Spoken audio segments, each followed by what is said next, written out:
What is your job? I mean, really, what is your job? So, one of our contributors and community members very, very generously has offered this summary. Pink Rubber Boots says, one, your job is to automate yourself out of a job. I love that. We're going to return to all of these. Two, your job is if you see a problem, solve it. And three, your job is to make changes you believe in and will stand by. And I want to focus on this because so many times I've done other videos on this, but as a beginner, especially if you're breaking into technology, your job is to automate yourself out of a job. Your job is to see a problem and solve it. Your job is to make changes that you believe in and you'll stand by and that you'll fix and support. You are working for them. And I'm going to take this opportunity to say that a lot of people who work in technology are not doing it for those reasons. I know he can get the job, but can he do the job? I know he can get the job, but can he do the job? I'm not arguing that with you. I'm not arguing that with you. Name that movie. So, seriously, people, you are not being paid to be entertained. I am not entertained. I shall learn Next.js, and we shall put forth Next.js as our next solution. We don't need that. We don't need Next.js. Yes, but I want to learn it. Well, how are you fixing a problem with Next.js? I'm unclear, but this is something I definitely want to learn. You know what? This is the way it goes. It's just so bad. I've been in the system of IT, the culture for so long. I am sick and tired. I know, rant beginning, beware, of people who do not create solutions and who are afraid of losing a job because they might write code that does their job better than them.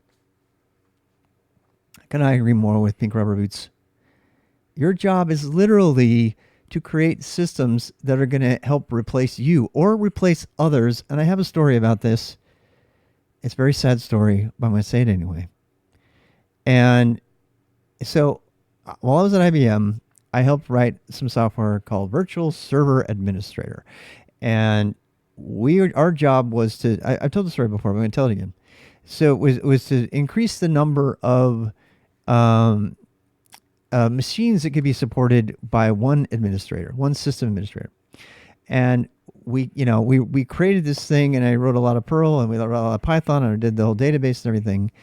And sure enough, I mean, I was the only one coding. I've used the story for that reason, because I was the only one doing the coding.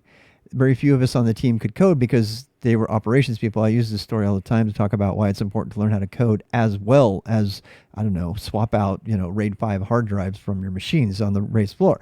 Those are operational sorts of tasks, and people, the operations people are like, hey, we don't need to mix.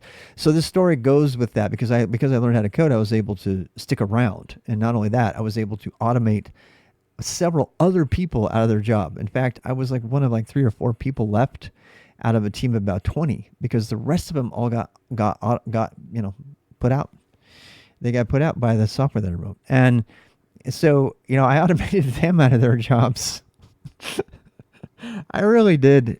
I feel horrible about it. But really, is it that bad? I mean, they can go do other things, right?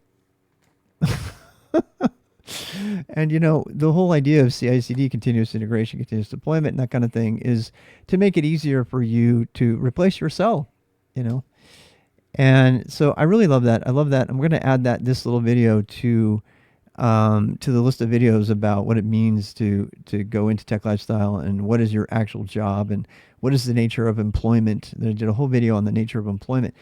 And frankly, I mean, the people that are paying you, we already talked about creating trust so that they hired you. But once they hire you, then it's more about, maintaining that trust. And it might not be working, as hard as you possibly can, 9 to 5. That's a different video. But it does mean that you're going to put, you're going to realize that your job is to see a problem and to report it, and to make changes where you can, and stand by those changes. And kind of associated with the virtue of hubris, separate video for that, to stand by it, and to make sure there's quality in there. So good job.